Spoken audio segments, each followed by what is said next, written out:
परमात्मा पूर्ण ब्रह्म सारी सृष्टि के रचनहार कबीर परमेश्वर जी ये असंग ब्रह्मांड के स्वामी हैं। ये वही परमात्मा सन 1398 में विक्रमी संवत 1455 ज्येष्ठ सुदी पूर्णमासी के दिन अपने सतलोक से, अमरलोक से, सचखंड से सहशरीर आए थे। काशी शहर के बाहर बने एक लहर तारा नामक तालाब के अंदर कमल के फूल के ऊपर एक नवजात शिशु का रूप धारण करके ये भगवान विराजमान हुए थे। वहां से नीरू नीमा नाम के पति पत्नी थे। वो निसंतान थे। परमात्मा को गॉड गिफ्ट जान के अपने साथ उठा ले गए। जुलाहे के घर परमात्मा बड़े हुए।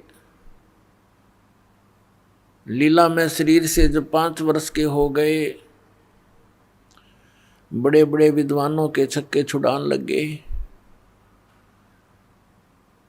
क्योंकि परमात्मा का यहाँ आने का उद्देश्य एक ही होता है कि जिस वस्तु को हम भूल गए हैं उसको याद दिलाने आते हैं। जिस साधना से हम विचलित हो चुके होते हैं वो यथार्थ साधना हमें बताने के लिए आते हैं। और उसी परमात्मा की महिमा ये चारों वेद कहते हैं, सुनाते हैं। इनमें वर्णित जो विवरण है वो कबीर परमेश्वर की महिमा का वर्णन है। जैसा कि आप जी को कल रात्रि के सत्संग में सुनाया और दिखाए थे पवित्र वेद कि ये परमात्मा क्या लीला करता है, वो वेदों में लिखा हुआ है कि वो परमेश्वर ऊपर तीसरे मुक्ति धाम में रहता है, सतलोक में, सचखंड में, और उससे ऊपर के लोकों में ये स्वयं विराजमान है। वहाँ से गति करके प्रस्थान करके आता है, सहशरीर आता है। यहाँ अच्छी आत्माओं को मिलता है, उनको फिर ज्ञान देता है, उपदेश देता है, तत्व ज्ञान समझाता है।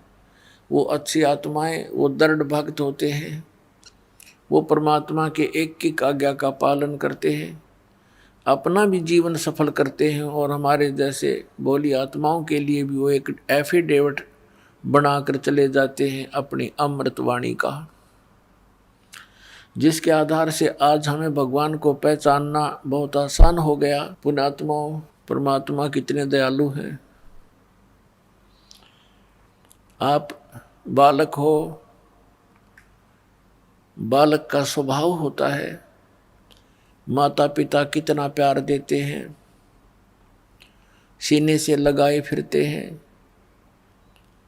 और बच्चे को कोई जरा सा भी छोटा सा खिलौना लेकर ऐसे ऐसे कर दे, माता पिता को त्याग कर उसकी तरफ दौड़ लेते हैं।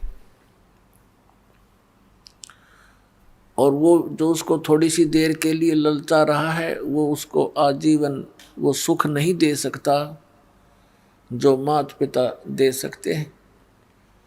इसी प्रकार हम अपने परमात्मा को त्याग कर, अपने भगवान को भूलकर इस काल के साथ हम लग गए।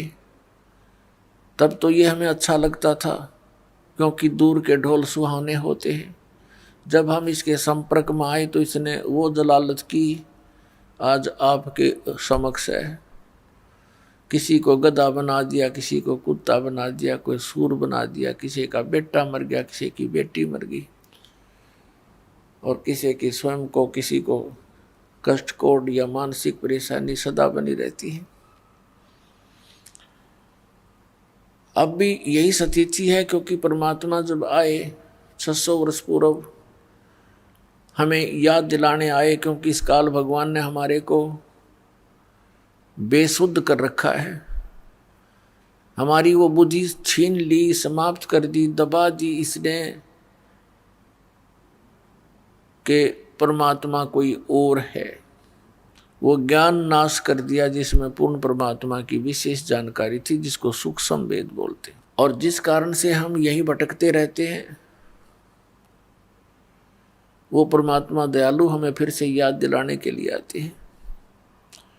पुण्यात्माओं, इतना अज्ञान ग्रहण कर लिया हमने, जहाँ भी हम जाते हैं एक जैसी दंत कथा सुनाने वाले ये संत मंडलेश्वर मिलते हैं, ये महंत मिलते हैं जिनको कख का पता नहीं अध्यात्म मार्ग का, और हम इनको परम संत मान के, महाविद्वान मान करके हम इनकी प्रत्येक बात को बगैर किसी ऑब्जेक्शन के हमने स्वीकार किया। अब पुण्यात्माओं, अब तक तो हम अक्षर ज्ञानहीन थे, हमारे पूर्वज शिक्षित नहीं थे, और जिस कारण से हम यही भटक रहे हैं। परमात्मा ने ये शिक्षा इसलिए प्रदान की है कि आप भगवान को पहचान सकें, और सदग्रंथों में जो लिखी परमात्मा की महिमा है उसको जानकर दृढ़ निश्चय कर सके कि सचमुच हम जो कर रहे हैं ये सही है, और भगवान कबीर है, परमेश्वर कबीर जी ही अल्लाह हैं, गॉड हैं, रब हैं। वो वास्तव में यही परमात्मा है, सर्व सृष्टि रचनहार, और यही मोक्ष देते हैं, यही हमारे पाप कर्मों का नाश करके इस जीवन में भी हमें सुख प्रदान कर सकते हैं। अन्य कोई परमात्मा, कोई इष्ट, कोई देव हमारे जीवन में आने वाले संकटों का वो निवारण नहीं कर सकते। जब तक हम सत्संग में नहीं आते हम गोबर के भूंड हैं। आपने देखा होगा काले काले भूंड होते हैं, मोटे मोटे, इसे मोटे मोटे। खेतों में पशु गोबर कर देते थे, और वो क्या करते हैं, दोनों पति पत्नी, वो भूंड और बूंडनी, वो क्या करते हैं, गोबर लेते हैं, उसके ऊपर रेत लपेटते हैं, कहीं कोई देख ना ले इसना और छीन ले जाता रहता है, और फिर उनको धक्का धक्का कर उसने अपने बिल में ठोक लेते हैं, सुरक्षित संग्रह करते हैं, कदे कहीं फिर मिल रहा है कोई ना यो गोबर है। और जब उसको लेकर चलते हैं उस गोली के ऊपर के कदे ऊपर पड़े कदे तले पड़े, और उसको ढोते ढोते मनमाने किसी पशु के पैर के नीचे आकर उनका दोनों का कचूमर निकल जाता है। सारा जीवन खो दिया गोबर इकट्ठा करने में, 1 मिनट में मर गया, गोबर खा भी ना सके वे। तो ऐसे ही परमात्मा ने कहा ये माया पुजारी जीव हैं, ये कलयुग के लोग, और इनको ये भोग भी नहीं सके, इनको यही भी होग। और एक भूंड यानी भौरा, वो भी भूंड होता है, वो जाता था बाग में, उसने देखा कि ये दोनों मेरे सजाती मित्र पति पत्नी सारा दिन ये इस काम में लगे रहते हैं, सारा जीवन व्यर्थ कर देते हैं, और ये गोबर धरा धरा रह जाता है, ये मर जाते हैं। उनसे समझाने की चेष्टा की कि भाई मेरे साथ बाग में चला करो, वहाँ बड़े आनंद हैं, अच्छा आहार है, बड़े फल लगे हैं, सुगंधित फूल हैं। अब वो क्या कहते दोनों कि भाई तू हमारा टाइम वेस्ट मत करा करे, हमने काम बहुत से, तू है ठाली आदमी, बेला आदमी, तेने काम कोई है नहीं, बाग में धक्के खान जाओ, नाश हो जा हमारा, जब बाग में जाएंगे तो ये गोबर कौन ढोएगा, कौन इकट्ठा करेगा। अब वो चला गया कि ये तो भाई नाराज हो गए।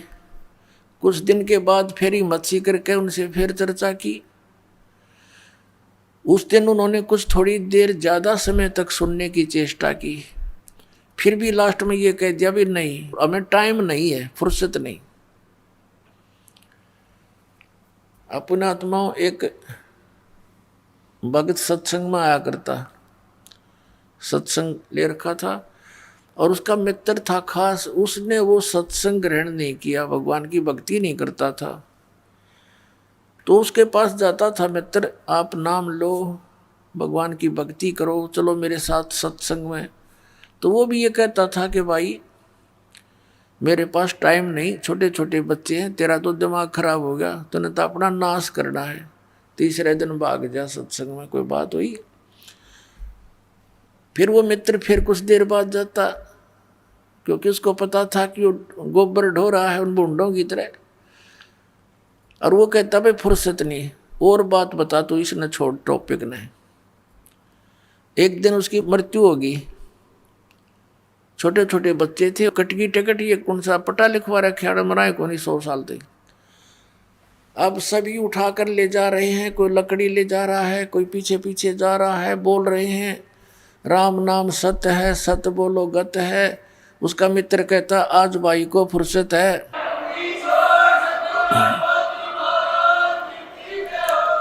वो कहते हैं राम नाम सत्य है, सत्य बोले गत है। और वो कहता है आज इसको फुर्सत है। अब दूसरे कहते हैं अरे ठीक बोल लिया आज तो तू, इनका तो चोट लग रही है। उसने कहा तो इससे ठीक मैं बोल भी नहीं सकता, इससे ठीक और क्या बोलूं, आज इसने पूरी फुर्सत होगी, जब तक इसने 1-2 दिन का टाइम नहीं था मेरे साथ चलन का। अरे भी गया कति काम तय। तो पुण्यात्माओं इन बातों को गहराई से सोचना पड़ेगा आपने। ये कोई डूम बाट के गीत नहीं है, महापुरुषों के दिए हुए एग्जाम्पल है, महापुरुषों के बताए हुआ ज्ञान है। हम बालक हैं